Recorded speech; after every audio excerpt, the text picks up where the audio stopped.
So fears have been raised for freedom of speech after Labour launched a major crackdown on Islamophobia. The government announced on Monday the creation of an official definition of anti-Muslim hostility and the country's first tsar to tackle it in a £4 million drive. And I'm sure over time that'll be expanded.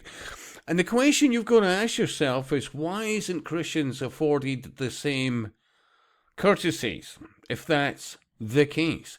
But what you've seen, especially over the last few years, is anybody who's Christian saying a few words over a mic or whatever else, or standing where, remember, the bastions of what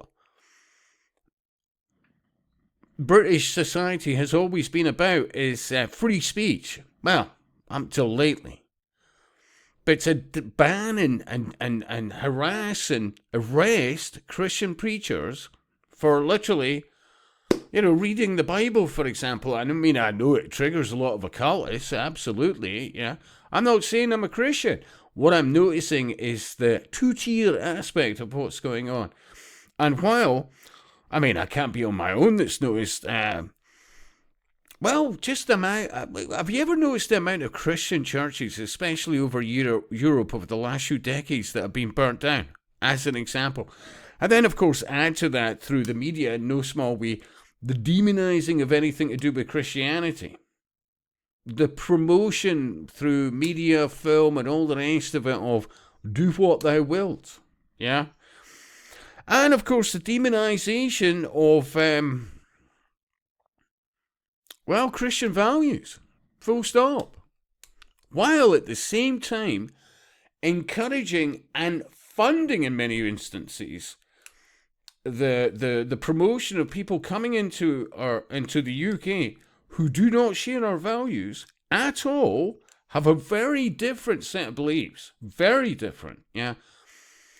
And rather than, the ability to discuss one's concerns, no, we'll have it so loosely worded that it's all down to interpretation. And of course, you can imagine the judges that'll be involved in that. Yeah? Seriously. It's not a mistake. Anyway, best rated. So what help do Christians receive then? It's a bloody good question. 10.4k thumbs up, 67 thumbs down. Second most popular, want Labour out, never return, 9.2k thumbs up, 68 thumbs down. Well, that's fair enough. What about anti-Jewish hate speech? That's fine then. Yeah, it's a lot of that lately, especially. 8.7k thumbs up, 102 thumbs down. Next one, what about the hateful speech of Muslims against Christians? It's all there in plain sight, seriously. Yeah?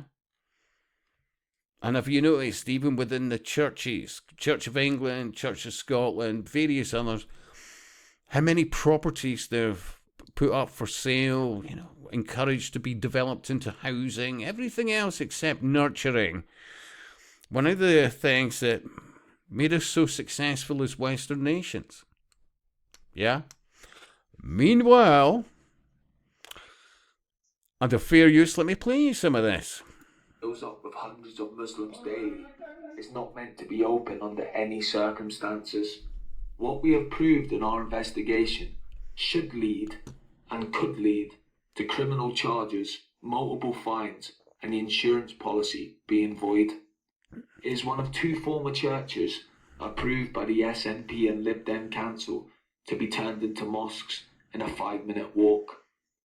In an area that is silently being bought up by Muslims, bars, barbers, and a corner shop that is running a roaring trade in counterfeit fake fags, and I hear stolen fobs. If you search up this active mosque on Google Maps, it is not there. The other 7 Aberdeen mosques are listed, but this one is missing.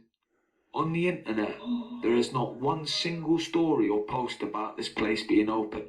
It doesn't even have a name. So basically what we're saying is, if you have any concerns about that at all, well, we've got this covered. You're obviously Islamophobic.